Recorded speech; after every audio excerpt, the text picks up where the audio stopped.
Amén, hermanos. El día de hoy tengo el encargo de parte del Señor de seguir hablando acerca de este tema de la comunión de los santos, de la comunión del cuerpo de Cristo.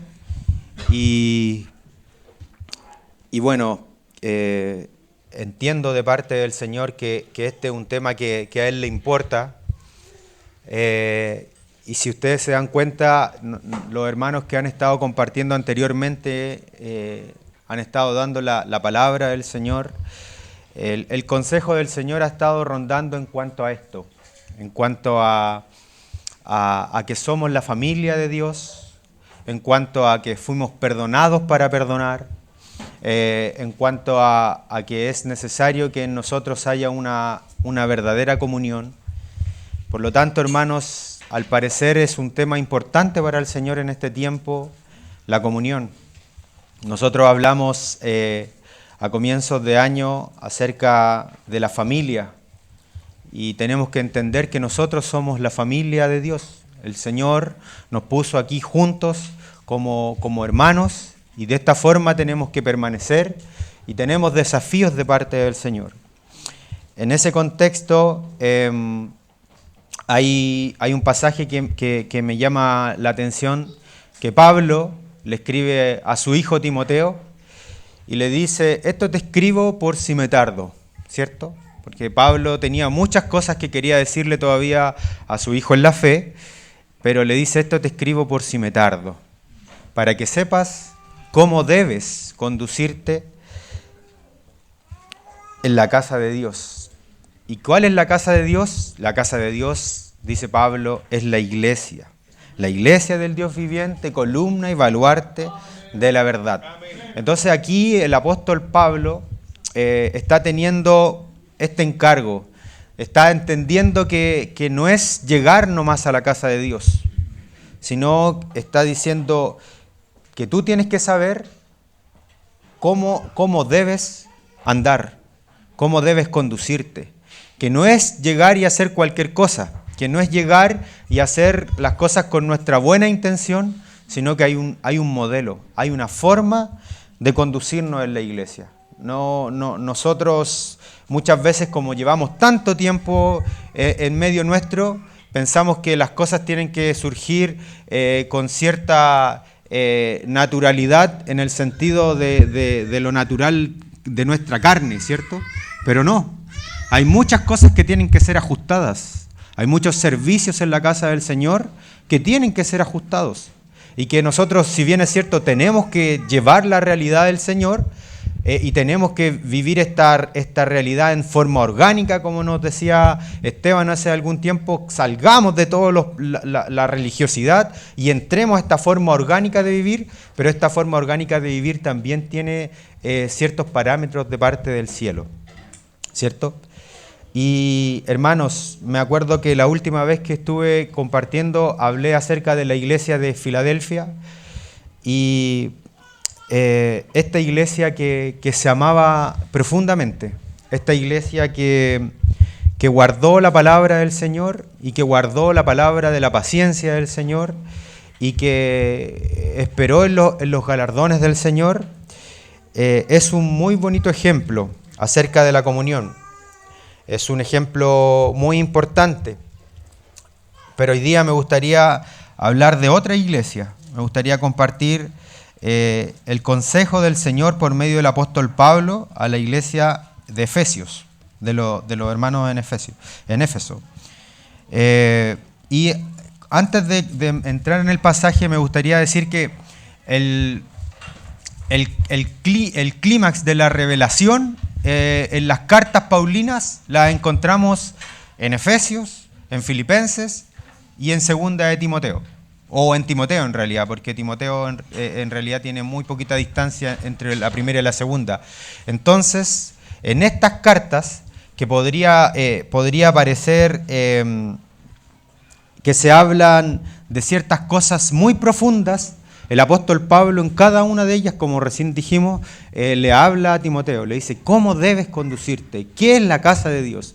Y también en la epístola a los Efesios y en la epístola a los Filipenses, el apóstol Pablo pareciera como que hace esta duplicidad que es tan necesaria en la iglesia. ¿Por qué? Porque por un lado, en el capítulo 1 de Efesios, está hablando de que estamos sentados con Cristo en lugares celestiales. Algo muy profundo, algo que cuando el hermano Christian Chen, recién nosotros lo conocimos, tuvimos un retiro, un compartir de la palabra, solo para hablar de este capítulo, solo para hablar de este versículo, de estos 5 primeros versículos que están en el libro de Efesios. Entonces estamos con Cristo en lugares celestiales, una verdad profunda, una verdad revelacional, una verdad que no podemos dejar de contemplar, de inquirir en ella, porque cada vez que la miramos, entendemos más y más y más y más dónde nos sentó el Señor, cómo nos sentó el Señor, de a dónde nos sacó y dónde nos puso. Pero a su vez, también en Efesios encontramos los pasajes de practicidad de la vida de iglesia. Por eso, hermanos, quiero que busquemos en el capítulo 4 del libro de los Efesios y vamos a estar examinando estos pasajes.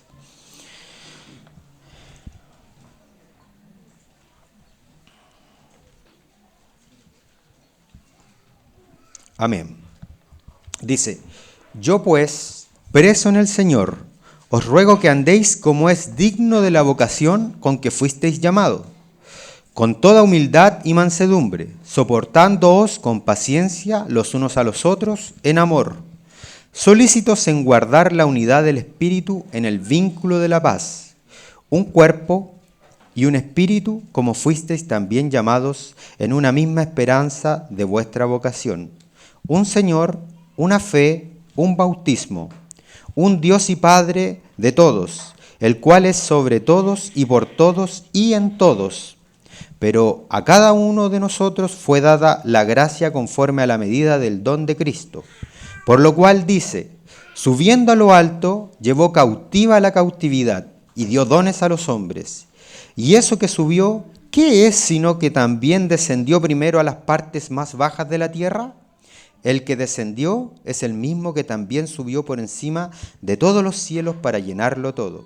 Y él mismo constituyó a unos apóstoles, a otros profetas, a otros evangelistas, a otros pastores y maestros, a fin de perfeccionar a los santos para la obra del ministerio, para la edificación del cuerpo de Cristo, hasta que todos lleguemos a la unidad de la fe y del conocimiento del Hijo de Dios, a un varón perfecto, a la medida de la estatura de la plenitud de Cristo, para que ya no seamos niños fluctuantes, llevados por doquiera de todo viento de doctrina, por estratagema de hombres para engañar, que para engañar emplean con astucia las artimañas del error, sino que siguiendo la verdad en amor, crezcamos en todo en aquel que es la cabeza, esto es Cristo, de quien todo el cuerpo, bien concertado y unido entre sí por todas las coyunturas que se ayudan mutuamente, según la actividad propia de cada miembro, recibe su crecimiento para ir edificándose en amor. Amén. Amén, hermanos. Cuando uno lee este pasaje, a mí me pasa que siento que tenemos un año o más de un año para entender todo lo que se está diciendo aquí acerca de la vida de comunión de los santos. Pero me gustaría hacer algunos señalamientos, hermanos. Cuando el pasaje dice, yo preso, en este momento tenemos que saber que Pablo no estaba preso espiritualmente o como una alegoría, sino que realmente Pablo estaba preso en Roma. Estaba en una cárcel, en un subterráneo, y estaba viviendo muchas aflicciones por causa del testimonio del Señor. Hasta el día de hoy, cuando la gente va a Roma, le muestran cuál era la cárcel de Pablo. Entonces, es como un sitio histórico. Entonces, la gente tiene que bajar a una azotea, y ahí hay un espacio donde había una persona que podía estar amarrada, estaba amarrada a un cepo.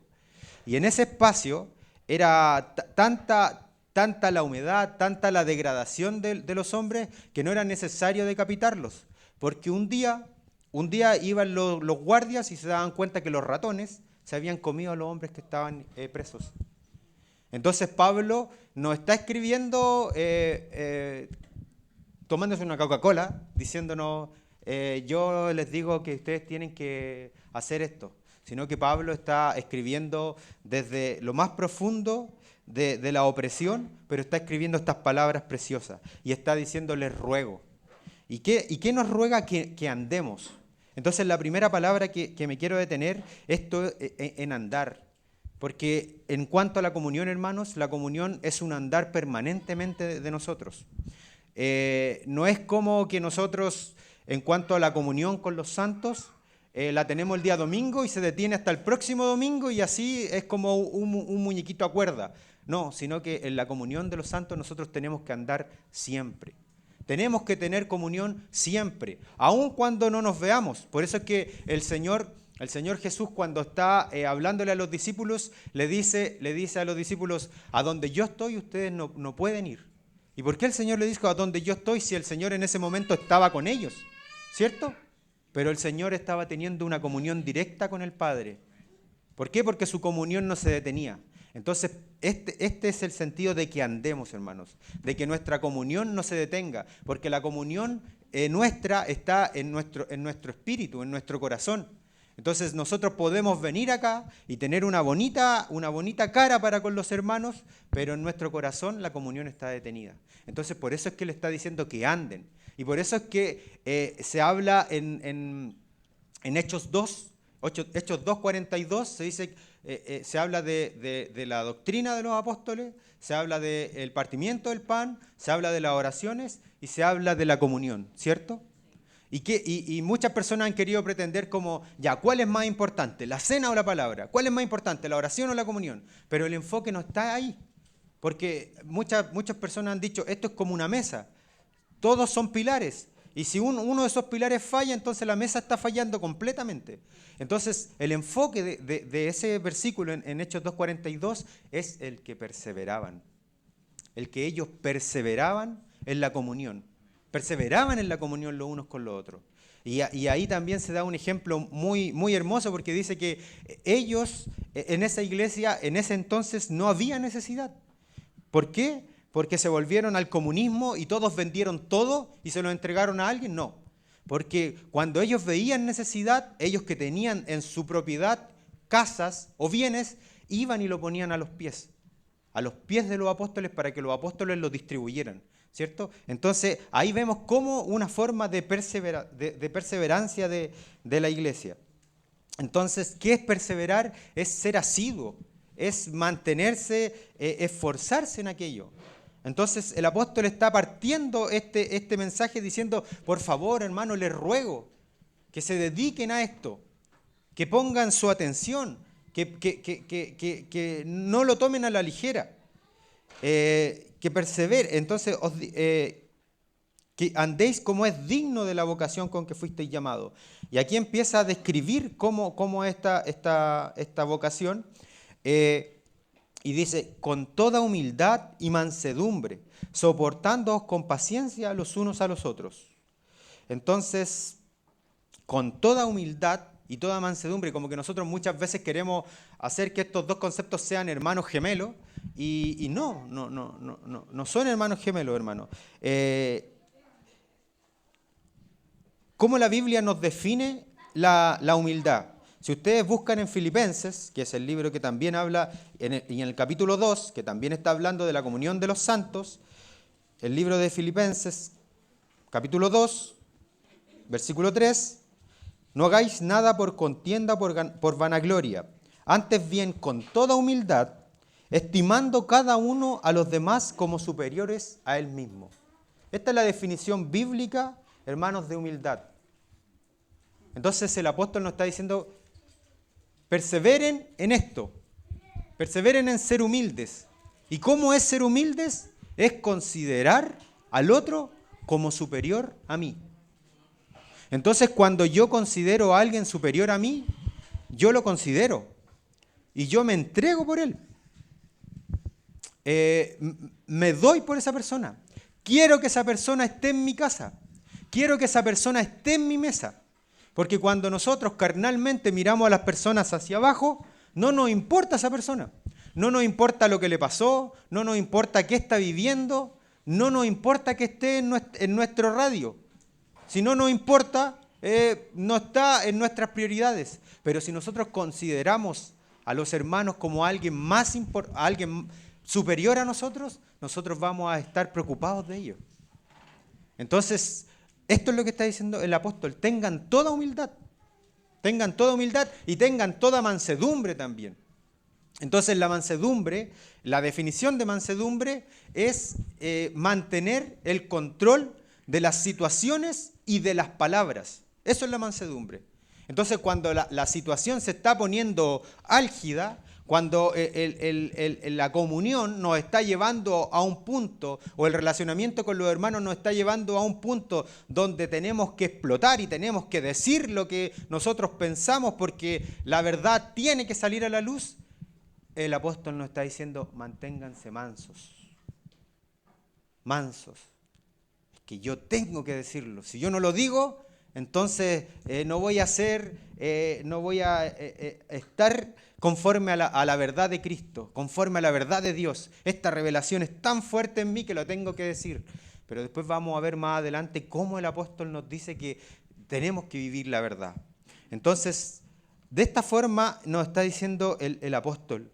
Y el apóstol es como que si tuviera de fondo a alguien más perfecto, a alguien que dijo, vengan a mí, todos los que están cansados, y yo les daré descanso, porque yo soy manso y humilde. Porque yo soy manso y humilde, estas mismas palabras. Y si nosotros después examinamos en los frutos del Espíritu, también vamos a encontrar estas mismas palabras. Porque parece que estas palabras, estos términos, esto de la humildad, esto de considerar al otro como superior, esto de callar, hay un pasaje en el Antiguo Testamento que dice que el Señor calló de amor. El Señor podría decirle muchas cosas al pueblo, podría haber destruido al pueblo. El Señor con su voz, cuando le habló al pueblo no lo podía soportar. Entonces el Señor, Moisés le dice que hable directamente con él. Entonces el Señor podría venir frente a nosotros y desnudarnos y destruirnos. Pero el Señor calla de amor muchas veces con nosotros, porque Él es manso, porque Él es humilde. Dice, soportándoos los unos a los otros. Entonces, hermano, aquí esta palabra de soportar es como que el apóstol Pablo está revelando algo entre líneas, que en la iglesia nos tenemos que soportar, que en la iglesia van a haber situaciones de presión, de mucha presión. La piedra más preciosa, la piedra más hermosa y la piedra mayormente considerada en el Apocalipsis y la piedra más característica de la Nueva Jerusalén, ¿cuál es? El diamante. El diamante. De hecho, hay una analogía ahí que dice que el jaspe brillaba como diamante, porque hubo una transformación. Pero para que el diamante se vuelva diamante, hermanos, el carbón se vuelva diamante, tiene que haber una presión extrema. Tiene que haber mucha presión sobre ese material. Y tiene que haber mucha temperatura, tienen que haber más de 2000 grados y tiene que estar en las profundidades de la tierra para que ese pequeño carbón insignificante que no sirve de nada, que no tiene hermosura alguna, se transforme en algo precioso. Y el diamante es la piedra que trasluce y que refleja toda la luz. Y eso es lo que el Señor quiere de la iglesia. Que la iglesia trasluzca, que la iglesia exprese, que la iglesia transmita toda la luz del cielo en la tierra. Ese es el objetivo, hermano. Por eso es que el apóstol está diciendo, sopórtense. Porque el apóstol nos está diciendo, en la iglesia no pasa nada, en la iglesia todo súper bien, en la iglesia todos nos queremos, en la iglesia todos nos amamos, en la iglesia todos nos caemos bien, en la iglesia no hay que soportar a nadie, la iglesia es un oasis. No, el apóstol está diciendo algo diferente. Está diciendo, en la iglesia hay problemas. Por eso es que el apóstol en Filipenses 2, dice, haya pues este sentir que hubo en Cristo Jesús. Entonces muchas veces nosotros tomamos ese pasaje y nos vamos por lo que hubo en Cristo Jesús, porque es precioso, porque es maravilloso, porque Él, siendo en forma de Dios, no lo tuvo en consideración y se hizo igual a hombre y se hizo como un esclavo y se derramó y se vació. Y nosotros nos vamos por ahí. Pero en el fondo el objetivo de ese pasaje es que nosotros tengamos ese mismo sentir. Es que nosotros en nuestra comunión tengamos ese mismo sentir. Que nosotros tengamos esta longanimidad hacia los hermanos. La longanimidad es el amor, es la paciencia a los hermanos, la paciencia hacia el hombre. Entonces son conceptos, hermanos, que son profundamente altos, casi que uno podría mirarlos y desmotivarse, pero estamos en Cristo Jesús. Entonces dice, con toda humildad, con paciencia, soportándonos con paciencia los unos a los otros en amor. Y entonces aquí, hermanos, este término, los unos a los otros, quiero decirles rápidamente que busqué los unos a los otros en nuestra traducción y encontré a lo menos 15 los unos a los otros. Y son preciosos los unos a los otros, porque si nosotros los miramos, miren, soportándonos los unos a los otros, amándonos los unos a los otros, amonestándonos los unos a los otros, exhortándonos los unos a los otros, sirviéndonos en amor los unos a los otros, prefiriéndonos los unos a los otros. Somos miembros del mismo cuerpo, somos miembros los unos de los otros. No nos juzguemos los unos a los otros. Vosotros lavaros los pies los unos a los otros. Recibíos los unos a los otros. Saludaos con ósculo santo los unos a los otros. No os mintáis los unos a los otros.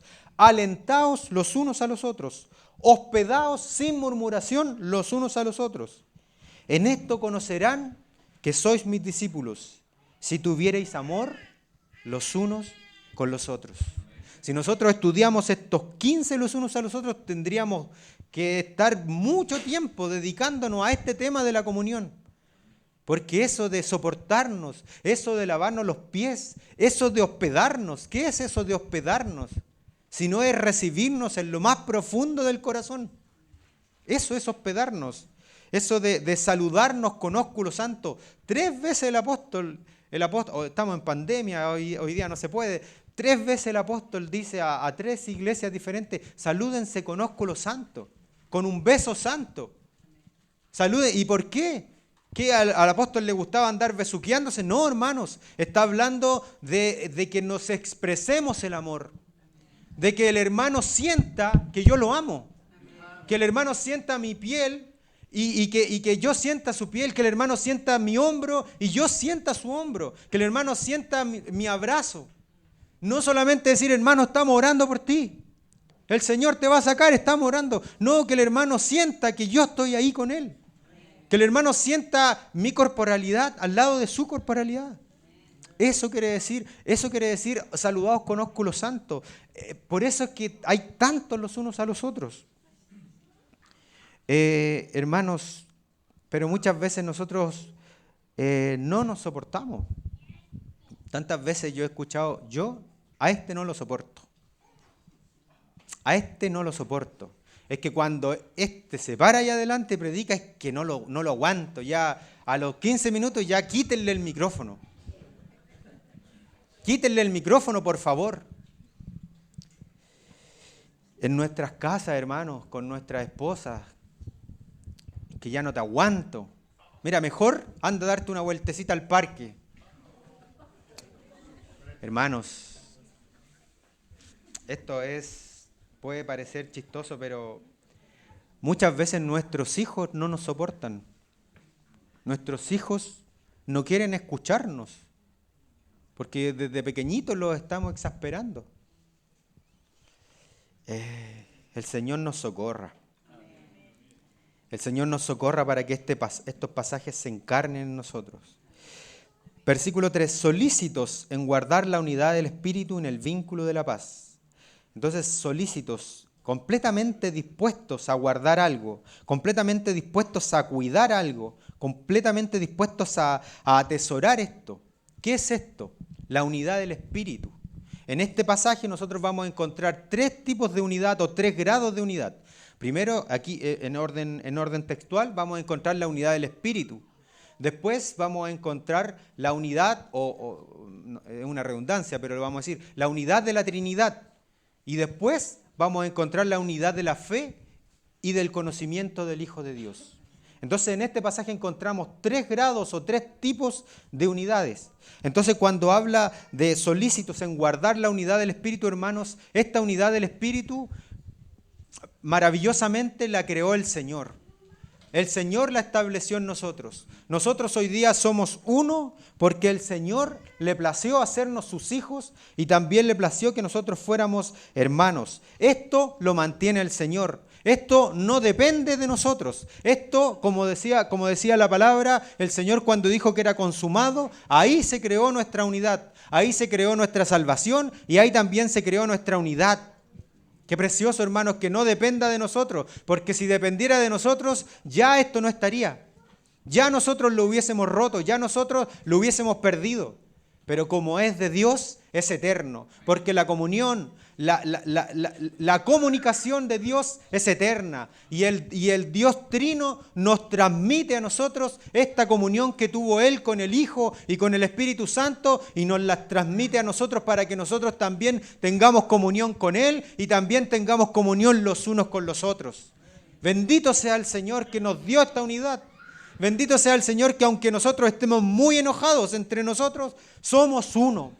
Somos uno. Que aunque nosotros nos equivoquemos, pequemos el uno contra el otro, el Señor nos hizo uno.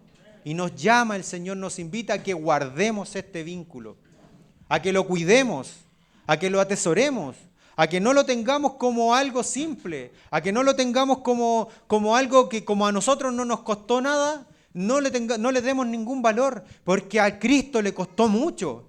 Porque dice la palabra que en el principio era el Verbo y el Verbo era con Dios y el Verbo era Dios. O sea, en el principio, cuando los hermanos que intentaron hacer esto dicen, para demostrar de alguna forma, dicen, en el principio había una danza eterna. En el principio había una pericoresis eterna, había un perímetro de danza en que el Padre, el Hijo y el Espíritu Santo se miraban, se contemplaban, se amaban, se satisfacían 100%, pensaban lo mismo, sentían lo mismo, tenían la misma palabra, tenían todo en común y no tenían por qué. En el principio no existía nada, no estaba la tierra, no estaba el universo. No tenían por qué crear el universo, crear al hombre, pero quisieron crearlo para tener comunión con Él. ¿Y cómo se estableció esta comunión, queridos hermanos? Se estableció rompiendo ese vínculo. Se estableció cuando en la cruz el Hijo de Dios dijo, Padre, Padre, Padre, ¿por qué me has dejado? Y no lo decía con rabia, lo decía con dolor. Y el cielo estaba cerrado, el cielo estaba completamente nublado, porque el Padre y el Hijo separaron el vínculo eterno. El unigénito del Padre que está en el seno del Padre, ya no estaba en el seno del Padre. Se apartó de ese seno. ¿Para qué? Para ya no ser más el unigénito, sino ser el primogénito de entre muchos hermanos. Gloria al Señor. Gloria al Señor, porque Él nos unió al Padre y tenemos que cuidar este vínculo, hermanos. Tenemos que valorarlo. El Hijo miraba al Padre cara a cara, pero dejó de mirarlo. Y el Padre también debió dejar de mirar al Hijo.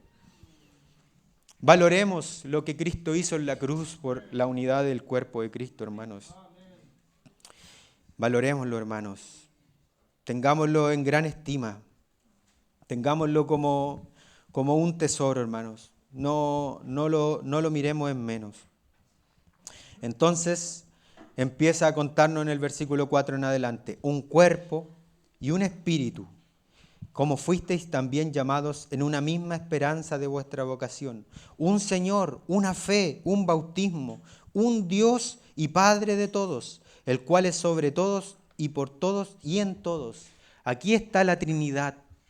Aquí está la Trinidad. Esas personas que dicen que la Trinidad no existe, esas personas que dicen que no, que Cristo no es Dios, que el Espíritu no es Dios, aquí está la Trinidad operando, hermanos. ¿Y en qué está operando la Trinidad, hermanos? En la iglesia. Qué precioso, qué precioso. En un solo cuerpo que somos nosotros está este espíritu con mayúscula, generando el vínculo, generando la paz, trayéndonos la paz de Cristo. Un cuerpo, un espíritu, un Señor, una fe, un bautismo. Entonces aquí está el Señor. Porque esta fe que nosotros tenemos no es nuestra, hermanos. Porque por gracia sois salvos, no por obra, ¿cierto? Por medio de la fe, y esto no es nuestro, ¿cierto? Eso dice la palabra. Un bautismo, un Dios y Padre de todos, como una gran gallina que junta sus polluelos, operando en la iglesia. Qué maravilloso cómo vemos esto, que muchas veces nosotros decimos, si esto es práctico nomás, esto no tiene por qué hablarse de otras cosas. No, hermano, hay que hablar lo más profundo de la unidad, hay que hablar cómo opera Dios en medio nuestro, para valorarlo, para entenderlo, para quererlo. En el versículo 7, pero a cada uno de nosotros le fue dada gracia conforme a la medida del don de Cristo. Por lo cual dice, subiendo a lo alto, llevó cautiva la cautividad y dio dones a los hombres. Este pasaje, hermanos, es el cumplimiento del Salmo 68. Si ustedes en sus casas lo revisan, el Salmo 68 estaba hablando de David, pero en forma figurativa. David estaba diciendo que iba a ser Cristo. ¿Qué iba a hacer Cristo? Porque, hermanos, dice hermanos, que el Señor nos dio dones y nos dio una gracia. Yo les quiero preguntar, hermanos, ¿usted tiene dones de parte del Señor? Entonces, alguien va a decir, no, es que yo no hablo en lenguas, no, es que yo no tengo profecía, no, es que los dones son regalos. Su carrera, su profesión es un don del Señor. Hermanos, su sueldo, a pesar de que usted trabaje todo el mes, había un hermano que decía, que le decía a su esposa, cómprate cosas, y la esposa decía, no quiero. Si yo trabajo como perro para tener este sueldo. Aunque nosotros creamos que trabajamos como perros para tener nuestro sueldo a fin de mes es un don del Señor. Es la misericordia del Señor que nos viste, que nos alimenta, que nos levanta, que nos da la fuerza, que nos libra de accidentes, que nos libra de enfermedades, que nos da la inteligencia necesaria para poder estar en el lugar en que Dios nos puso. Entonces le pregunto, ¿tiene dones? Le pregunto, ¿tiene gracia usted? La gracia de Dios ha sido derramada en el cuerpo. Entonces, a cada uno se nos fue dada una gracia conforme al don de Cristo. No tenemos todos los mismos dones, ¿cierto? Porque seríamos una iglesia, un robot, no sé. Todos tenemos talentos, todos. Por eso que cuando está hablando en 1 Corintios 12, cuando habla que hay dones, pero es el mismo Espíritu. Hay ministerios, pero es el mismo Señor. Y hay operaciones, pero es el mismo Dios. Entonces ahí está diciendo lo mismo. Pablo, en otro lenguaje, en el capítulo 12, está hablando de lo mismo, que la Trinidad está operando y regalándole a la iglesia dones. Entonces, ¿estamos compartiendo estos dones, hermanos? ¿Estamos compartiendo estos dones en la iglesia? Es una pregunta que que necesitamos hacernos permanentemente? ¿O estamos tomando toda la canasta que el Señor nos la da para comerlas solo en nuestra casa? Como la profecía de Zacarías. ¿Se acuerdan en Zacarías cuando habla de la canasta? ¿Se acuerdan cuando Zacarías dice que los matrimonios no son para ellos mismos, sino que son para Dios? Esta medida, hermano, que hemos recibido, la hemos compartido. El Señor tenga misericordia de nosotros si no lo estamos haciendo. El Señor despierte nuestros corazones, hermanos. Necesitamos compartir el don de Cristo y los dones que Cristo nos ha dado. Necesitamos abrir nuestras casas. Yo quiero decir una cosa. Creo que conozco todas las casas de ustedes por fuera. Me gustaría también conocerlas por dentro. Y digo para mi vergüenza que muchos hermanos ni siquiera por fuera conocen mi casa. Me gustaría que la conocieran, hermano. Cuando nos casamos con mi esposa dijimos, compremos una mesa muy grande para recibir a muchos hermanos. Y empezó la pandemia y quedamos tan tristes porque no pudimos recibir a nadie. Pero cuando van los hermanos, cuando va a la iglesia, nosotros nos alegramos. ¿Usted para qué se compró esa mesa tan bonita? Ese sillón tan bonito. Sea para compartir con la iglesia, hermano. No solamente con los que son mis amigos, no solamente con los que me gusta estar, no solamente con los que me hacen reír, con toda la iglesia, con todos los hermanos. Es que es un desafío invitar hermanos que uno no conoce, ¿cierto? ¿Saben por qué? Porque hay que hablar de Cristo. Porque cuando invitamos hermanos que nos conocen, como que Dios está de paño de fondo. Y Dios está siempre ahí. Y nosotros hablamos de cualquier otra cosa. Pero no hablamos del Señor. Pero cuando estamos con hermanos nuevos, tenemos que estar hablando de Cristo. Asumamos ese desafío, hermanos. Asumámoslo. Asumámoslo. Su casa usted no la amplió para usted. Su casa usted no se la compró para usted. Su auto usted no se lo compró solo para usted. Asumamos esta utilización de los dones. Dice, por lo cual, subiendo a lo alto, llevó cautiva la cautividad y dio dones a los hombres. Hermanos, antes nosotros estábamos cautivos, antes nosotros estábamos perdidos en el pecado, antes nosotros estábamos perdidos en la muerte, nuestros cuerpos estaban putrefactos. Pero dice algo precioso, algo maravilloso, que Él, subiendo a lo alto, llevó cautiva la cautividad. ¿Qué era la cautividad? Era el pecado que no nos dejaba operar. Era Satanás que nos tenía apresado. Era el diablo que no nos dejaba movernos. Que nosotros queríamos hacer cosas pero no podíamos. Que nosotros queríamos manifestar el amor pero no podíamos. Que nosotros queríamos darle un abrazo a alguien pero no podíamos. Pero el Señor, subiendo a lo alto, lo llevó cautivo. Dice que Él tiene las llaves del Hades y de la muerte. El apóstol Pedro les dice, en Hechos 2, le dice a los judíos, le dice, Él entró en la muerte, pero la muerte no lo pudo retener.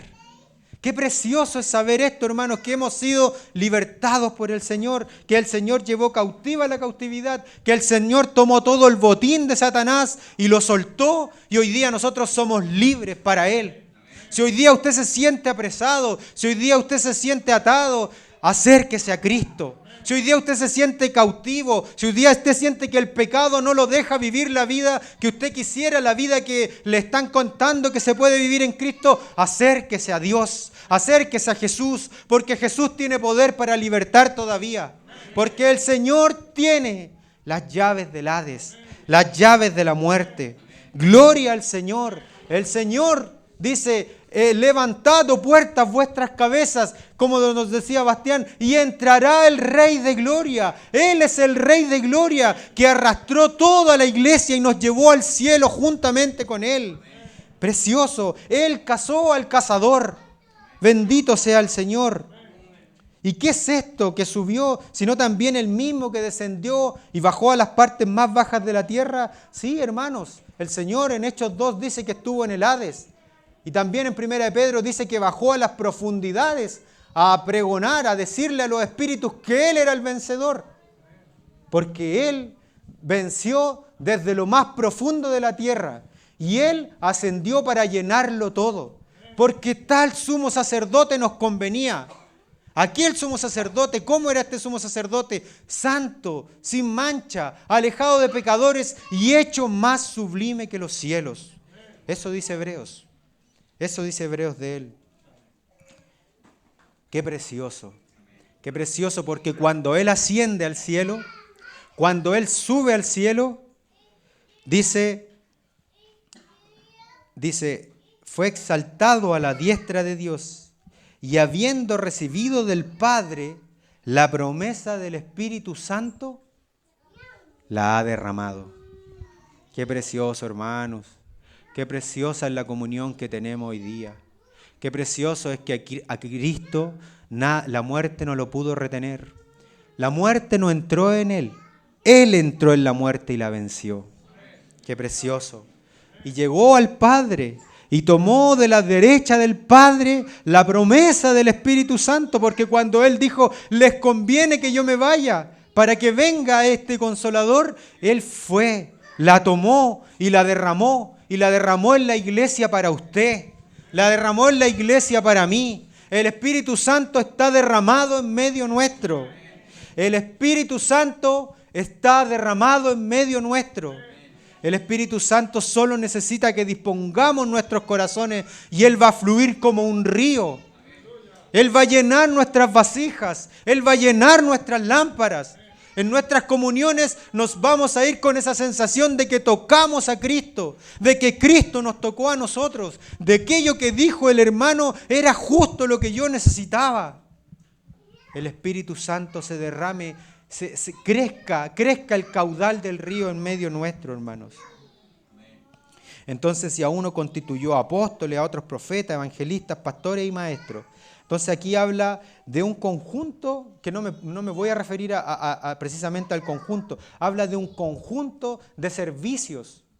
Habla de los apóstoles, de estos hermanos que establecieron iglesias, de los profetas, estos hermanos que toman la palabra y que la llevan y que la vuelven vida para la iglesia. De los pastores, de estos que son tan necesarios en medio del cuerpo de Cristo. Tan necesario vendar a la perna quebrada. Y de los maestros, de estos que enseñan la palabra, de estos que se dan el tiempo de profundizar en ella para transmitirla a la iglesia. Pero ¿para qué son todos ellos? En el versículo 12, ¿para qué? Para que estas personas sean personas muy elevadas en medio nuestro, para que estas personas sean, wow, ahí está el apóstol, como se dice hoy día en los contextos, ahí viene el superintendente, ahí viene el super mega apóstol, ya no saben cómo llamarle. Ahí está el profeta, ahí está el maestro. Pero no, para esto, a fin de perfeccionar a los santos para la obra del ministerio, para la edificación del cuerpo de Cristo. Y esta palabra perfeccionar, hermanos, es restaurar, a fin de restaurar la iglesia. ¿Se acuerdan lo que nos decía Miguel la semana pasada? El ministerio del apóstol Juan tenía que ver con la restauración. Entonces, para esto son estos dones entregados al Señor. Si alguno piensa que tiene algún don para él mismo satisfacerse y van a gloriarse en él, no.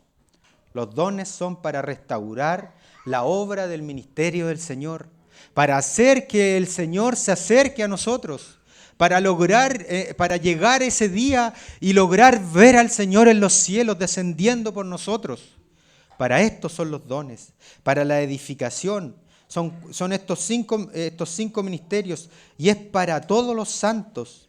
La obra del ministerio es la edificación. Y esto no lo hacen, hermanos, no lo hacen estos 5 ministerios. Miren, para perfeccionar a los santos para la obra del ministerio. Estos 5 ministerios son para que usted se perfeccione, para que usted también cumpla la obra del ministerio. Ah, no, es que eso lo tienen que ver los pastores nomás. Ah, no, que ahí eso lo tienen que... A ver, voy a llamar al anciano. No, si yo ya lo llamé. Ya es su responsabilidad. No, hermanos. No, hermanos. No, hermanos. La obra de estos 5 ministerios es para que todos nosotros tengamos herramientas para la edificación, para perfeccionar a los santos para la obra del ministerio, para la edificación del cuerpo de Cristo. Si faltaba algo, si alguien no entiende qué es la obra del ministerio es la edificación del cuerpo de Cristo.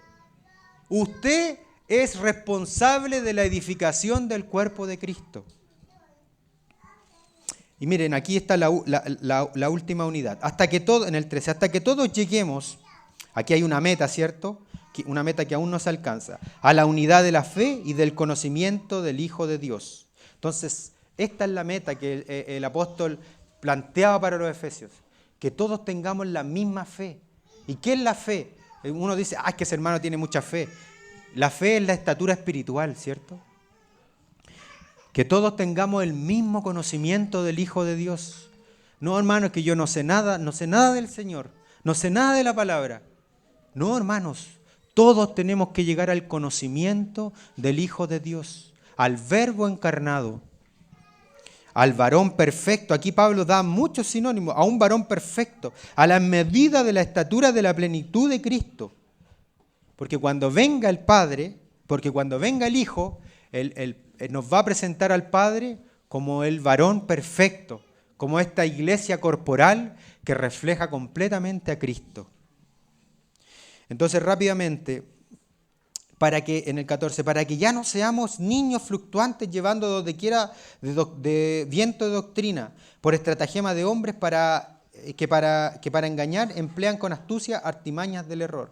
Entonces, aquí Pablo está tomando este concepto que lo lleva siempre, lo tiene siempre en vista, la niñez espiritual. Para que ya no sean más niños. Hermanos, que usted lleve 20 años viniendo a reunión, que usted conozca hace 20, 30 años los hermanos, eso no habla de que dejó de ser un niño espiritual. Eso no es sinónimo. Si usted lleva mucho tiempo acá y ha venido a todas las reuniones y no se ha perdido ninguna, ojalá fuera una muestra de madurez. Pero el apóstol Pablo está diciendo que no. El apóstol Pablo le dice a los corintios, yo quise darles alimento sólido, pero ustedes todavía eran niños. Ustedes todavía solo querían leche, porque ustedes todavía estaban diciendo, yo soy de Apolo, yo soy de Cefa, yo soy del sector tanto, yo soy del pastor tanto. Niños espirituales. Los niños, ¿qué hacen? Dividen. Pregúntele a la Priscila si quiere compartir con su hermano. Es una molestia su hermano para él. Dice, Jota, otra vez arruinaste mis planes. Esos son los niños, hermano. Pero esta enseñanza es para que ya no seamos niños cambiantes. Un día te amo, te quiero, hermano, te voy a dar la vida por ti, hermano. Y al otro día, este hermano no lo puedo ni ver. A este hermano no lo quiero ni ver. Llevados por cualquier viento de doctrina, cualquier cosita nueva, cualquier moda nueva que aparece, los niños en la fe la tomamos. Cualquier cancioncita nueva que aparece, los niños la agarramos. No tomamos la doctrina de los cánticos muchas veces. Por estratagemas de hombres para engañar emplean astucia las artimañas del error. Los niños, hermanos, en general son engañados. Los niños en general caen en los errores de las carnalidades. Hermanos, nuestra carne siempre tiene muchas artimañas para inducir al error al otro. Nuestra carne, en general, quiere tener la razón. Y como quiere tener la razón, va a darlo todo, va a hacer todo lo posible para que esa razón que esté ajustada o no ajustada a la verdad, llegue a ese fin y convencer, hermanos.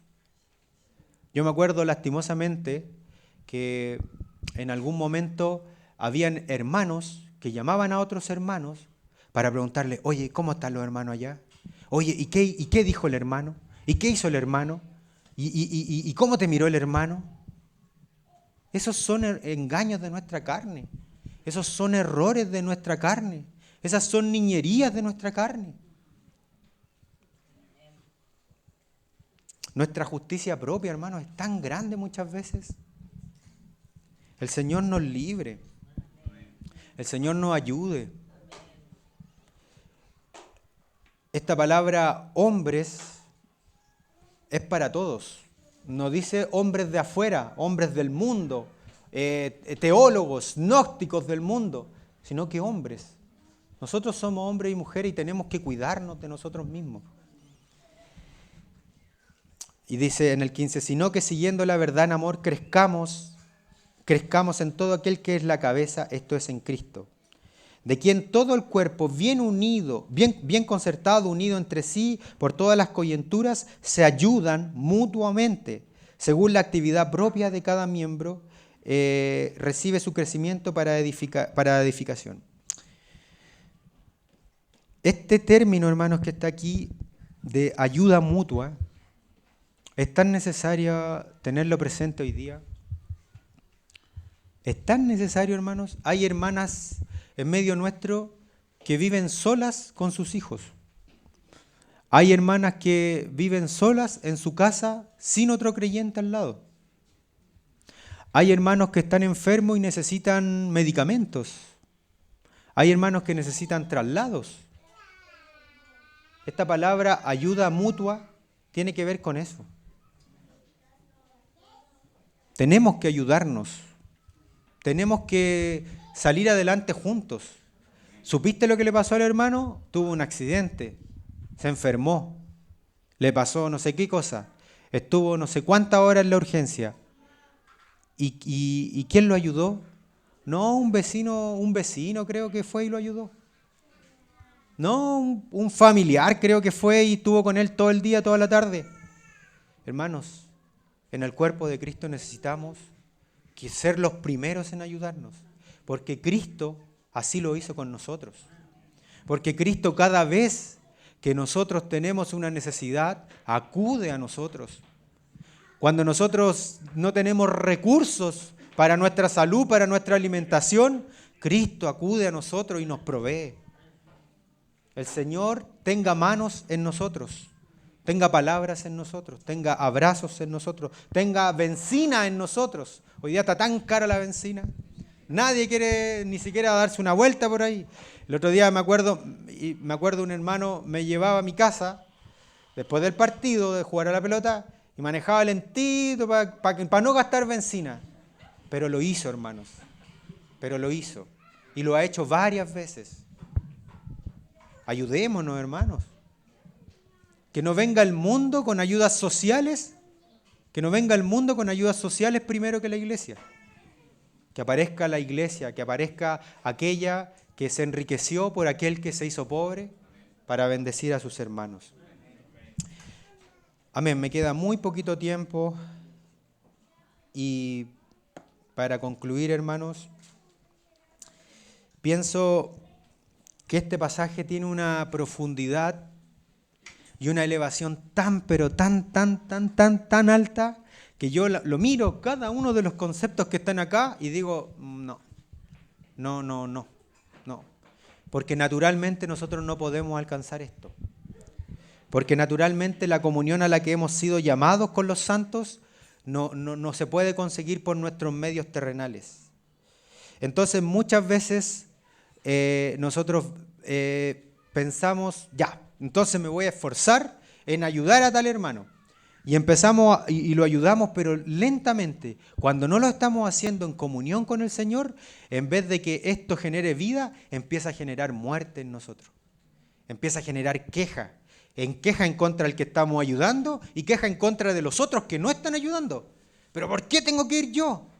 Pero ¿y los demás hermanos dónde están? ¿Dónde está la iglesia ahora? Entonces, es importante tener en consideración, hermanos, esto. Para terminar, en 1 Juan 1:3, lo que hemos visto y oído, eso os anunciamos, para que también vosotros tengáis comunión con nosotros. Y nuestra comunión verdaderamente es con el Padre y con su Hijo Jesucristo. En el versículo 7, pero si andamos en luz como Él está en luz, tenemos comunión los unos con los otros y la sangre de Jesucristo nos limpia de todo pecado. Hermanos, ¿por qué hemos perdido esta comunión entre nosotros? Es porque hemos perdido la comunión con el cielo. Es porque el foco de nuestra comunión es la comunión que podemos tener con el Padre y con el Hijo. Hermanos, si usted ve a un hermano quejándose, si usted ve a un hermano niño, si usted ve a un hermano fluctuante, si usted ve a un hermano que no soporta a otro hermano, pregúntele hace cuánto tiempo que perdiste la comunión con el Hijo. ¿Hace cuánto tiempo que no te encuentras con el Hijo? ¿Hace cuánto tiempo que no acudes a los brazos de tu Padre? Nuestra comunión verdaderamente, nuestra comunión íntima, nuestra comunión de realidad es con el Padre y con su Hijo Jesucristo. Hermanos, es necesario que hoy día volvamos nuestro corazón al cielo. Es necesario que le digamos al Señor, ten comunión conmigo en lo íntimo, como le dijo el salmista. Purifícame y ten comunión conmigo en lo íntimo, porque tú amas la verdad en lo íntimo. Tú amas en lo secreto hacerme conocerte, porque la sabiduría es Dios mismo. La única forma, hermanos, de poder alcanzar este grado de comunión es teniendo comunión con el Padre y con el Hijo. Volvamos nuestros corazones al Señor. Volvamos nuestros corazones y la figura que veíamos, la foto de la iglesia que veíamos tan destartalada, ahora vamos a ver que el Señor está operando. Ahora vamos a ver que el Señor se está moviendo. Ahora vamos a ver que el Señor tiene el control de todas las cosas. El Señor nos socorra. Vamos a orar, hermanos.